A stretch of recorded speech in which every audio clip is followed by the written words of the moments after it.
Hello दोस्तों, कैसे हैं आप सब। उम्मीद करती हूँ अच्छे और मस्त होंगे।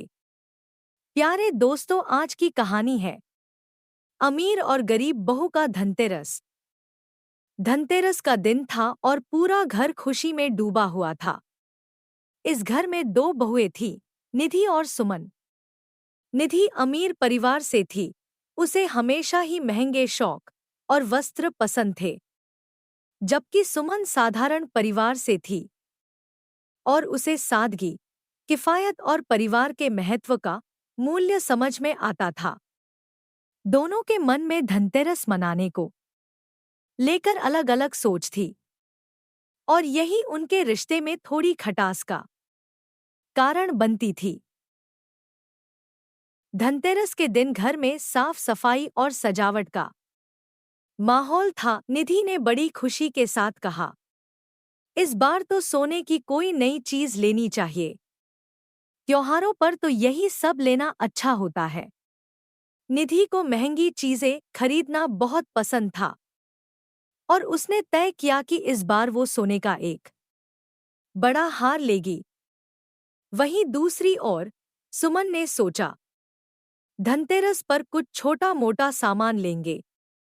हमारे परिवार में तो हमेशा से सिर्फ घर के लिए उपयोगी सामान ही लिया जाता रहा है। इस तरह दोनों ने अपनी अपनी तैयारियां शुरू कर दी।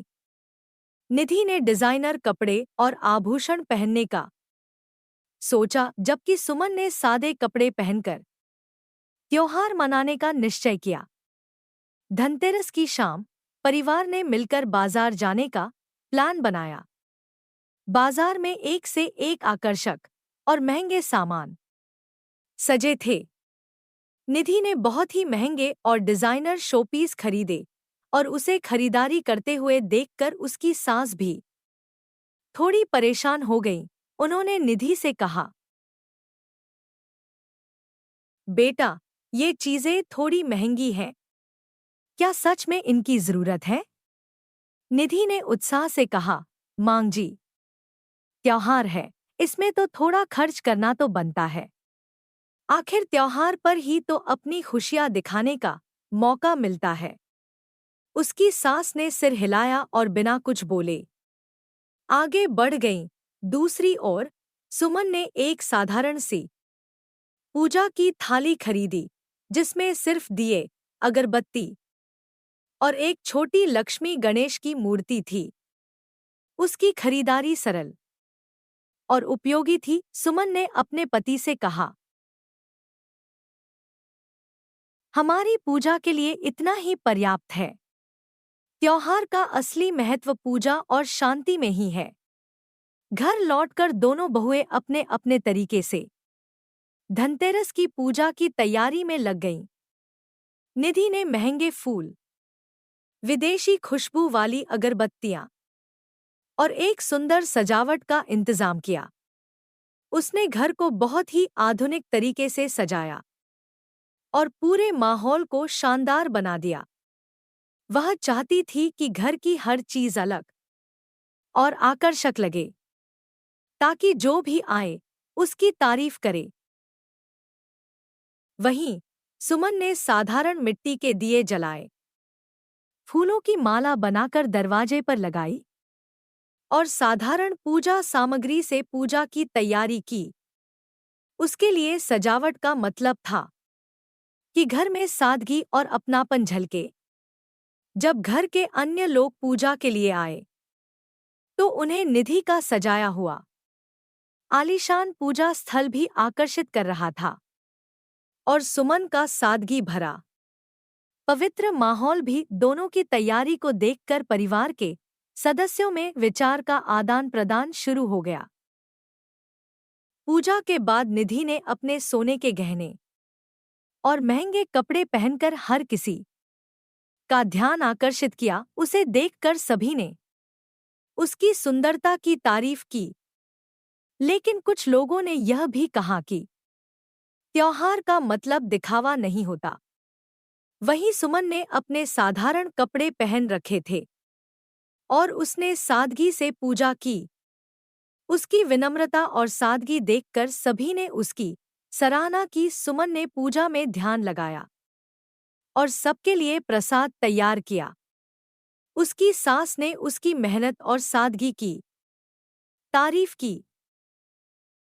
रात को जब सब लोग सोने की तैयारी कर रहे थे, निधि अपनी खरीदी हुई महंगी चीजों को देखकर खुश तो थी, लेकिन कहीं ना कहीं उसे खालीपन महसूस हो रहा था।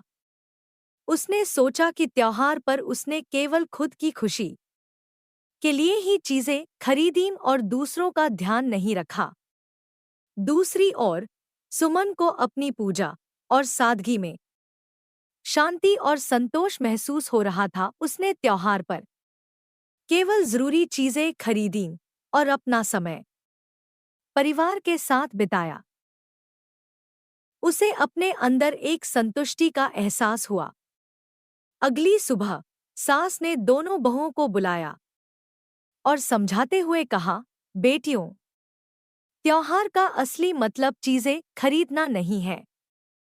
यह हमारे दिलों को जोड़ने और सच्चे मन से पूजा करने का समय है। असली धन वो है जो हमारे रिश्तों में मिठास लाए और हमारे दिलों में शांति दे।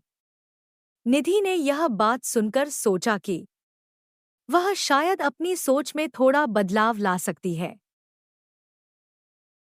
उसने मन ही मन संकल्प लिया कि अगली बार वह अपने परिवार के साथ त्योहार को साधारण तरीके से मनाएगी और दिखावे से दूर रहेगी। धनतेरस के इस त्योहार ने दोनों बहुओं को जीवन का एक महत्वपूर्ण सबक सिखाया।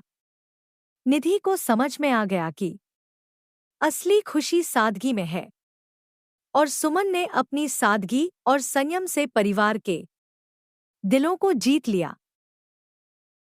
इस कहानी से हमें यह प्रेरणा मिलती है कि त्योहार का असली आनंद चीजों के प्रदर्शन में नहीं, बल्कि परिवार और सादगी में होता है, और यही जीवन का असली धन है।